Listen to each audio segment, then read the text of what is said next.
Hi everyone. Today in science class, we will be making something super cool, pasta from scratch. And guess what? We will be learning some science too. I'd like to start off by reminding everyone that food is vital, and we are doing this lesson not just for fun. We are doing it for sustenance and using materials that we may have on hand to feed ourselves, but also observe science. So let's get started. Has anyone ever wondered what happens when you mix an egg and flour? Has anyone ever made pasta before? Or has anyone ever eaten pasta? Yeah? Okay. Well, that's science. When we mix things, we can watch how they change. Sometimes they change shape or texture, and we can call that a physical change, which we talked about for some time here in class. So to start off, I have all my ingredients out in front of me. We need all-purpose flour. This was a small box that I got from Walmart that was around $1.50, $2. I also have half a carton of eggs, which was around $3. Then I have a measuring cup. This is 1 cup. The written measuring amount that says 1 cup has broken, but I know that it's 1 cup. You could also use 2 half cups, or 4 quarter cups, or 8/8. We also have a fork, and I have started by cleaning up the surface of my table. You can use a cutting board if you want, or use a bowl. It's totally up to you. I also have this, which is, I actually don't know the name of it, but it can be used in cooking.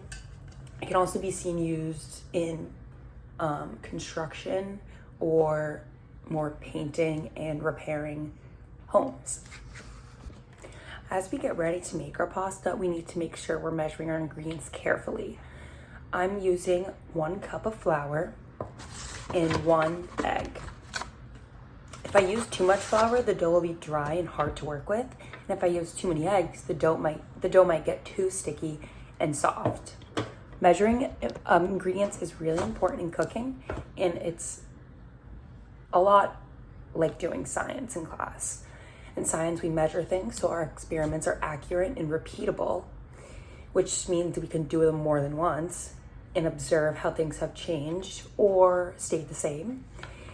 And if we just guessed or threw in random amount of the ingredients, we wouldn't know why something worked or if it didn't, why it didn't.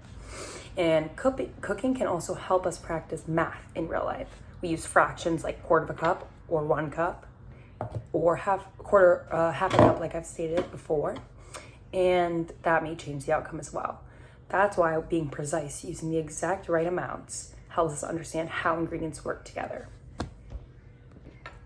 So before we start, I want to have a small discussion, and anyone can offer insight if they have ideas about why you think it might be a problem if we didn't measure, and what might go wrong with our dough.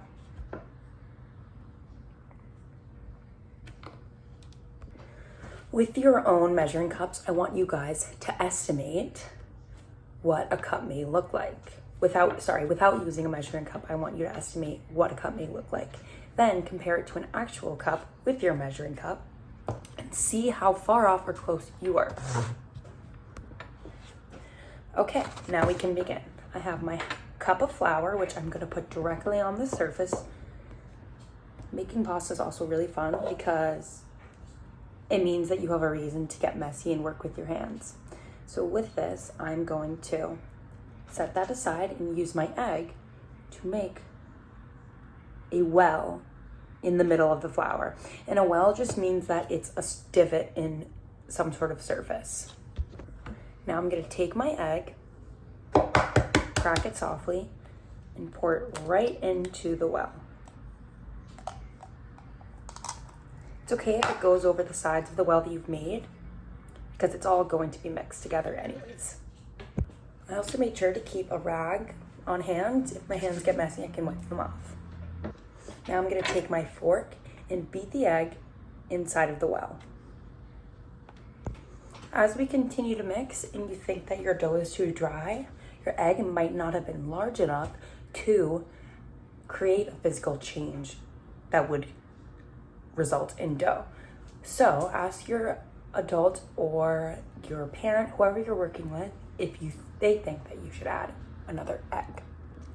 To that point, this is when you should ask your adult or teacher or whoever you're working with to use the stove, fill up a pot, and put it on the burner. This can be really dangerous, so you have to have supervision and assistance. If anyone's struggling up to this point, just let me know or let the adult you're with know, and we can slow down and go over the steps again. I've mixed my dough up into this point and it looks like this. And this is when we can observe that before we started to mix the flour and eggs, they were two different ingredients that can be pretty easily separated. But after we mix it, this cannot be separated. It has had a chemical change or a physical change that cannot be broken apart. Now we can begin to knead the dough. This is a motion that you can use with the bottom of the palm of your hand, which is the inside of your hand. You push down into the dough, fold it onto itself, and repeat that step. If your dough is sticky, you can put some flour on the surface to make sure it doesn't stick. This part might take a while, so as we're kneading the dough until it's really soft, let's think about when we do put it into the water, the boiling water on the stove, what will happen.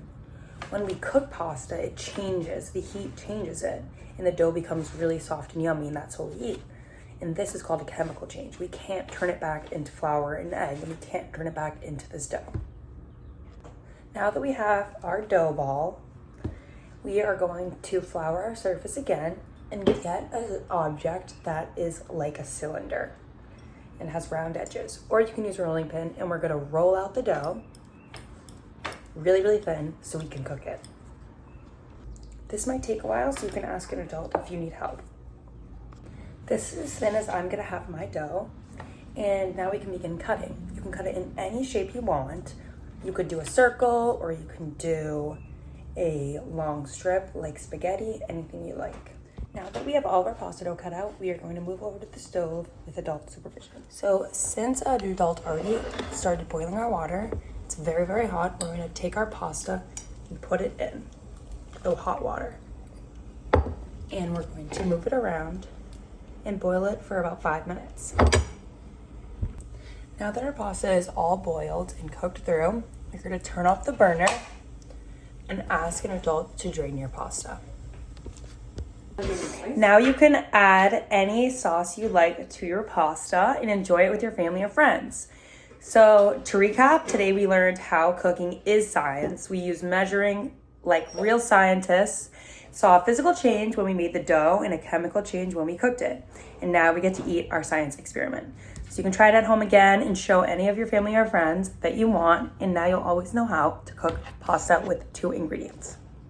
So next time you eat pasta, think about how it just started as flour and eggs and how science helped it turn into a tasty meal.